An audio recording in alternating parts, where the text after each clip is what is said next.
ಬಳ್ಳಾರಿಯ ಗಲಭೆ ಪ್ರಕರಣದ ಆರೋಪಿಗಳನ್ನ ಕೋರ್ಟ್ಗೆ ಹಾಜರುಪಡಿಸಲಾಗಿದೆ. ಮ್ಯಾಜಿಸ್ಟ್ರೇಟ್ ಕೋರ್ಟ್ಗೆ ಹಾಜರುಪಡಿಸಿದ್ದಾರೆ ಪೊಲೀಸರು. ಜಡ್ಜ್ ಶಿವಕುಮಾರ್ ಮುಂದೆ ಆರೋಪಿಗಳನ್ನ ಹಾಜರುಪಡಿಸಲಾಗಿದೆ. ಜನಾರ್ದನ್ ರೆಡ್ಡಿ ನಿವಾಸದ ಎದುರುಗಡೆ ಆದಂಥ ಬೆಳವಣಿಗೆಯ ಪ್ರಕರಣ, ಆ ಪ್ರಕರಣದ ಆರೋಪಿಗಳನ್ನ ಬಳ್ಳಾರಿಯಿಂದ ಬೆಂಗಳೂರಿಗೆ ಕರೆದುಕೊಂಡು ಬರಲಾಯಿತು. ಇದೀಗ ಮ್ಯಾಜಿಸ್ಟ್ರೇಟ್ ಕೋರ್ಟ್ಗೆ ಹಾಜರುಪಡಿಸಲಾಗಿದೆ. ಜಡ್ಜ್ ಶಿವಕುಮಾರ್ ಮುಂದೆ ಆರೋಪಿಗಳನ್ನು ಹಾಜರುಪಡಿಸಲಾಯಿತು. 42ನೇ ACMM ನ್ಯಾಯಾಲಯಕ್ಕೆ ಆರೋಪಿಗಳನ್ನು ಹಾಜರುಪಡಿಸಲಾಗಿದೆ. ಬೆಂಗಳೂರಿನ ಕಾರ್ಪೊರೇಷನ್ ಸರ್ಕಲ್ ಬಳಿ ಇರುವಂತಹ ನ್ಯಾಯಾಲಯ ಇದು. ಇದೀಗ 22 ಆರೋಪಿಗಳನ್ನು ಹಾಜರುಪಡಿಸಲಾಗಿದೆ. ಜನಪ್ರತಿನಿಧಿಗಳ ವಿಶೇಷ ನ್ಯಾಯಾಲಯದ ಜಡ್ಜ್ ರಜೆ ಇದ್ದಾರೆ. ಈ ಹಿನ್ನೆಲೆ ಇದೀಗ 42ನೇ ACMM ಕೋರ್ಟ್ಗೆ ಹಾಜರುಪಡಿಸಲಾಗಿದೆ. ಬಳ್ಳಾರಿಯ ದಳ್ಳೂರಿ ಅಂದರೆ ಬಳ್ಳಾರಿಯಲ್ಲಿ ಆದಂತಹ ಈ ಎಲ್ಲ ಒಟ್ಟಾರೆ ಬೆಳವಣಿಗೆಗಳ ಪ್ರಕರಣ, ಅದರಲ್ಲಿ ಕಾಂಗ್ರೆಸ್ನವರಿದ್ದಾರೆ, BJP ಆರೋಪಿಗಳಿದ್ದಾರೆ.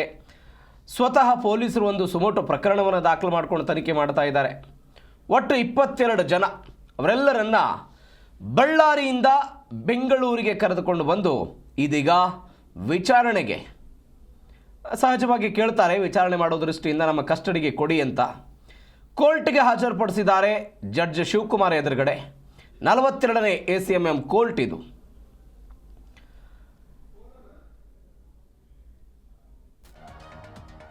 ಈ ಬೆಳವಣಿಗೆಗಳಾದ ನಂತರ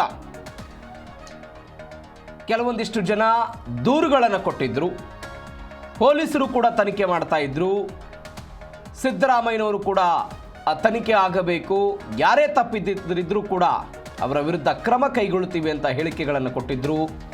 ಜಿಲ್ಲಾ ಉಸ್ತುವಾರಿ ಸಚಿವ ಜಮೀರ್ ಅಹ್ಮದ್ ಖಾನ್ ಹೋಗಿದ್ರು, ಕಾಂಗ್ರೆಸ್ನ ನಿಯೋಗ ಹೋಗಿತ್ತು. ಈಗಾಗಲೇ ಈ ವಿಚಾರಕ್ಕೆ ಸಂಬಂಧಪಟ್ಟಂತೆ ಚಿತ್ರದುರ್ಗದ SP ಅವರನ್ನು ತನಿಖಾಧಿಕಾರಿಯಾಗಿ ಮಾಡಲಾಗಿದೆ. ಅವರು ತನಿಖೆಯನ್ನು ಮಾಡ್ತಿದ್ದಾರೆ. ಹೀಗಾಗಿ ಈ ಪ್ರಕರಣದಲ್ಲಿ 22 ಮಂದಿಯನ್ನು ಅರೆಸ್ಟ್ ಮಾಡಲಾಗಿದೆ, ಬಂಧಿಸಲಾಗಿದೆ. ಅವರನ್ನು ಕೋರ್ಟ್ಗೆ ಹಾಜರುಪಡಿಸಲಾಗಿದೆ. ಮತ್ತೊಂದು ಕಡೆ ರಾಜಶೇಖರ್ ಎನ್ನುವಂಥ ವ್ಯಕ್ತಿಯ ಸಾವಿದೆಯಲ್ಲ, ಆ ಸಾವಿನ ಪ್ರಕರಣಕ್ಕೆ ಸಂಬಂಧಪಟ್ಟಂತೆ ಖಾಸಗಿ ಗನ್ಮ್ಯಾನ್ ಒಬ್ಬನನ್ನು ಅರೆಸ್ಟ್ ಮಾಡಲಾಗಿದೆ. ಆ ಪ್ರಕರಣದಲ್ಲಿ ಆತನ ಪಿಸ್ತೂಲಿನಿಂದ ಶೂಟ್ ಆಗಿದೆ ಅಂತ FSL ವರದಿ ಕೂಡ ಬಂದಿರೋದು. ಹೀಗಾಗಿ ಈ ಪ್ರಕರಣದಲ್ಲಿ ಒಟ್ಟು 22 ಆರೋಪಿಗಳು. BJPಯವರ ವಿರುದ್ಧವೂ ಕೂಡ ಪ್ರಕರಣ ದಾಖಲಾಗಿದೆ. ಕಾಂಗ್ರೆಸ್ನ ಕೆಲವರ ವಿರುದ್ಧ ಪ್ರಕರಣ ದಾಖಲಾಗಿದೆ.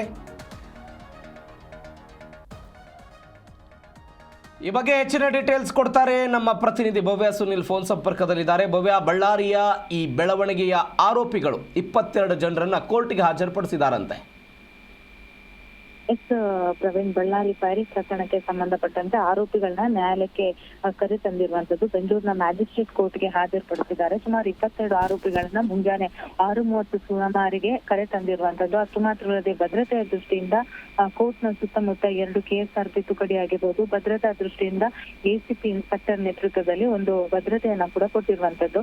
ಸೊ ಸದ್ಯ ಜಡ್ಜ್ ಮುಂದೆ ಹಾಜರುಪಡಿಸಿದ್ದಾರೆ. ಸೊ ಈ ಸಂದರ್ಭದಲ್ಲಿ ರಿಮ್ಯಾಂಡ್ ಅರ್ಜಿ ಜಡ್ಜ್ ನೀಡಿದ ಬ್ರೂಸ್ಪೇಟೆ ಸಬ್ ಇನ್ಸ್ಪೆಕ್ಟರ್ ಒಂದು ರಿಮ್ಯಾಂಡ್ ಅರ್ಜಿಯನ್ನ ಕೂಡ ಕೊಟ್ಟಿರುವಂತದ್ದು. ಸೊ ಹೀಗಾಗಿ ಅಂದ್ರೆ ಸರತಿ ಸಾಲಿನಲ್ಲಿ ಜಡ್ಜ್ ಆರೋಪಿಗಳ ಹೆಸರುಗಳನ್ನ ಕೂಡ ಕರೆದು ತದನಂತರ ಆರೋಪಿಗಳ ಕೆಲ ಮಾಹಿತಿಗಳನ್ನ ಕೂಡ ಪಡೆದಿರುವಂತದ್ದು. ಅಷ್ಟು ಮಾತ್ರವಲ್ಲದೆ ಎಲ್ಲಾ ಆರೋಪಿಗಳದ್ದು ಒಂದೇ ಅರೆಸ್ಟ್ ಮೆಮೊ ಯಾಕೆ ಇಲ್ಲ ಅಂತ ಜಡ್ಜ್ ಒಂದು ಪ್ರಶ್ನೆಯನ್ನ ಕೂಡ ಮಾಡಿದ್ದಾರೆ. ಸೊ ತನಿಖಾಧಿಕಾರಿಗೆ ಅಂದ್ರೆ ಅದಕ್ಕೆ ಬೇಕಾದಂತಹ ಸೂಕ್ತ ಉತ್ತರವನ್ನ ಕೂಡ ಕೊಟ್ಟಿರುವಂತದ್ದು. ಅಷ್ಟು ಮಾತ್ರವಲ್ಲದೆ 14 ದಿನಗಳ ಕಾಲ ಹೆಚ್ಚಿನ ತನಿಖೆಗೆ ಕಸ್ಟಡಿಗೆ ನೀಡುವಂತೆ ಮನವಿಯನ್ನು ಕೂಡ ಮಾಡಿದ್ದಾರೆ. ಸೊ ತನಿಖಾಧಿಕಾರಿ ಸುಪ್ರೀತ್ ಅವರು ಜಡ್ಜಿಗೆ ಮನವಿಯನ್ನ ಮಾಡಿರುವಂತದ್ದು. ಸೊ ಕೆಲ ಕಾಲ ಕಾಯುವಂತೆ ಕೂಡ ಜಡ್ಜ್ ಸೂಚಿಸಿದ್ದಾರೆ. ಸದ್ಯ ವಿಚಾರಣೆ ನಡೀತಾ ಇರುವಂತದ್ದು. ಯಾಕಂದ್ರೆ ಪ್ರಮುಖವಾಗಿ ಇನ್ನೂ ಕೂಡ ವಿಚಾರಣೆ ಹಂತದಲ್ಲಿರೋ ಕಾರಣಕ್ಕಾಗಿ ಹೆಚ್ಚಿನ ವಿಚಾರಣೆ ಬಾಕಿ ಇದೆ. ಸೊ ಹೀಗಾಗಿ 26 ಆರೋಪಿಗಳು ಕೂಡ ಪೊಲೀಸರ ವಶಕ್ಕೆ ಬೇಕು. ಘಟನೆ ಹಿಂದೆ ಯಾರ್ದು ಕೈವಾಡ ಇದೆ, ಸೊ ಹೇಗೆ ಆಯ್ತು ಎಲ್ಲದನ್ನ ಕೂಡ ತನಿಖೆಯಿಂದ ಇನ್ನಷ್ಟು ಪತ್ತೆ ಹಚ್ಚಬೇಕಿದೆ. ಸೊ 26 ಆರೋಪಿಗಳನ್ನ ಪೊಲೀಸ್ ವಶಕ್ಕೆ ನೀಡುವಂತೆ ಮನವಿ ನೀಡಿದ್ದಾರೆ. ಸೊ ಇದರ ಬಗ್ಗೆ ಜಡ್ಜ್ ಇನ್ನೂ ಕೂಡ ಆದೇಶವನ್ನ ಪ್ರಕಟಿಸಿಲ್ಲ. Praveen, okay Bhavya, thank you. ಏನಾಗುತ್ತೆ ನೋಡೋಣ ಈ ಪ್ರಕರಣ. ಥ್ಯಾಂಕ್ ಯು ನಿಮ್ಮೆಲ್ಲ ಡೀಟೇಲ್ಸ್ಗೆ.